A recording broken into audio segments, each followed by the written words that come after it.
we could. How have the type of people who live in Exeter changed? Well, my opinion is that people come into Exeter now because there's a good school system. You can own some land, where in many areas, Exeter, West Greenwich, you can own land in. And you don't have to be on top of your neighbor if you choose not to be. And there are some very nice developments that have been built in Exeter where people can live. I know, especially in the area that I live, you can know your neighbors, you can be friendly, and then you can be private. And I think that's what a lot of people like about this area. We're pretty close to 95. Not everywhere, but a lot of the sections in Exeter, you can hop the highway and get to where you need to go. And most people here that live in here want to keep this area not totally rural, but certainly nothing like, as people in Exeter call it, Post Road in North Kingstown or Exeter. North Kingstown or Warwick or East Greenwich. And those towns were similar to Exeter a few years ago, many years ago probably. But now it's the same sort of thinking that we want to keep Exeter somewhat rural, because this is the reason people moved here. Because you could have what you want and then you could go someplace else to work. What sort of work have you done with and for the town? Well, the last 10 years of my life, I have worked to build the track at Exeter West Greenwich High School, the track complex.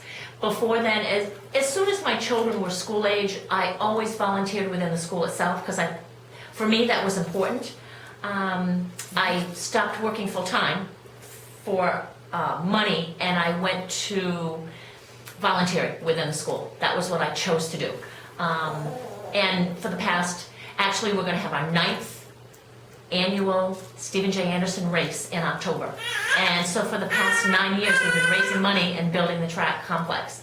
And that's one thing that I think is really important for the kids to know, and that's going to be a big history piece a while ago, because that's just not always been there. When the high school was built, it was so exciting because it was a brand new high school.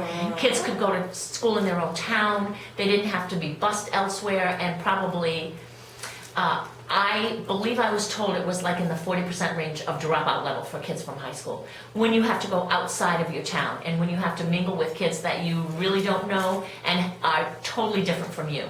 So it's really nice to have the school here. However, a lot of things didn't get built when the school was built, and one of them was the track area.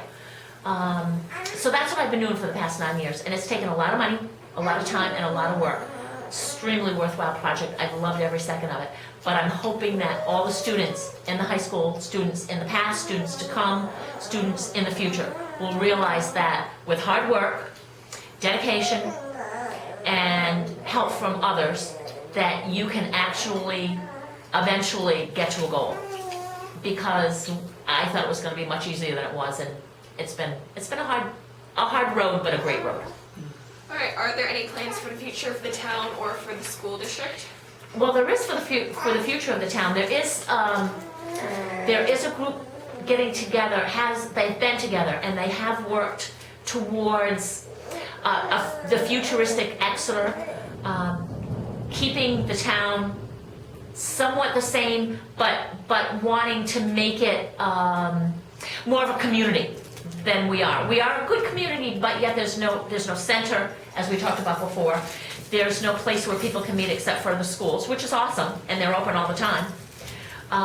But there's how people want the town to look going forward, and not to have a post road, basically. So there's a group in doing this. Increase the tax base too. People are trying to do that, right? How do you increase the tax base but not have a post road? And that's a really, I think that's a really difficult question, but I think this group, I wish I could remember the name of it, and you can look that up there. You can look that up, or I can find it out for you, that is trying to, it's a vision for Exeter. That's sort of what they're doing. They're doing a vision. And that's really important for people to understand that actually is happening. They've been working on it for at least 2 or 3 years. And they're going to try and finalize a lot of these plans and a lot of these thoughts to see what a vision would look like for Exeter in the future. All right, well, thank you Thank you very much, Ms. Pelser. This has been an interview with Mrs. Sharon Pelser on the history of the town of Exeter. And you can find this interview on the school website. Thank you very much. Thank you. Lean over and shake her hand. And come on camera. Thank you. Thank you. Thank you very Come much. over to the camera. And shake her There we go. hand. Oh, shake my hand so Okay. they can see you. There you go. My pleasure. It's my pleasure. Thank you very much. Oh, you're I welcome. appreciate this. Oh, you're welcome.